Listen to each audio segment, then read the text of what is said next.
सोमवार व्रत कथा भाग तीसरा।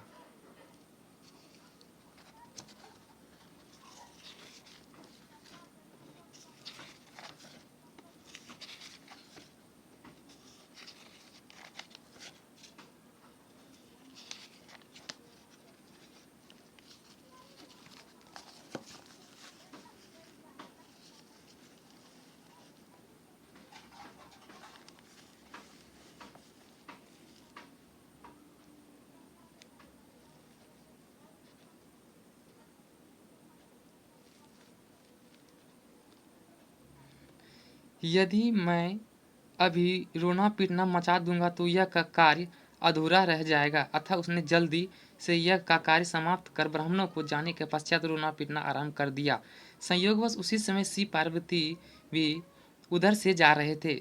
जब उन्होंने जोर जोर से रोने की आवाज़ सुनी तो पार्वती जी कहने लगी, महाराज कोई दुखिया रो रहा है, इसके कष्ट को दूर कीजिए। जब शिव पार्वती ने पास जाकर देखा तो वह लड़का मुर्दा पड़ा था। पार्वती जी ने कहने लगे, महाराज यह तो उसी सेठ का लड़का है जो आपके वरदान से हुआ था। शिव जी कहने लगे, हे पार्वती, इसकी आयु इतनी ही थी, वह अब यह भोग चुका।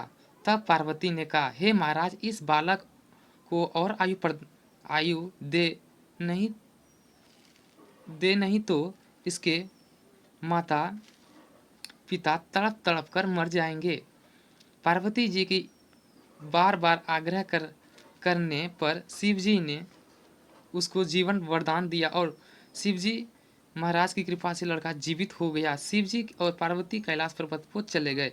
तब वह लड़का और मामा उसी प्रकार यह करते हुए ब्राह्मणों को भोजन कराते हुए अपने घर की ओर चल पड़े। रास्ते में उसी शहर में आए जहाँ उसका विवाह हुआ था।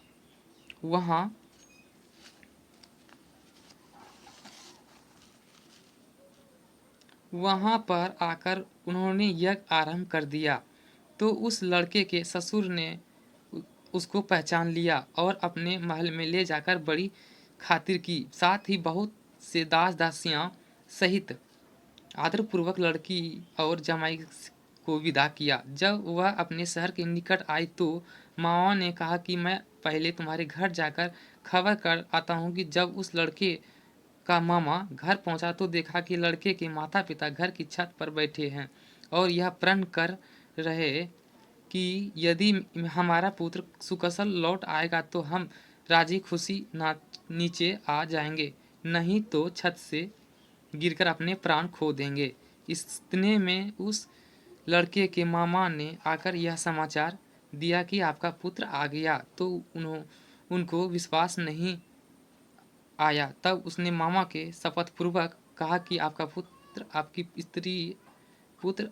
अपनी स्त्री और बहुत सारा धन साथ लेकर आया है। सेठ ने आनंद के साथ उनका स्वागत किया और बड़ी प्रशंसा के साथ रहने लगे। इसी प्रकार जो कोई भी सोमवार व्रत को धारण करता है अथवा इस कथा को पढ़ता है अथवा सुनता है, उसकी समस्त कामनाएं पूर्ण होता है। जय शिव शंभो।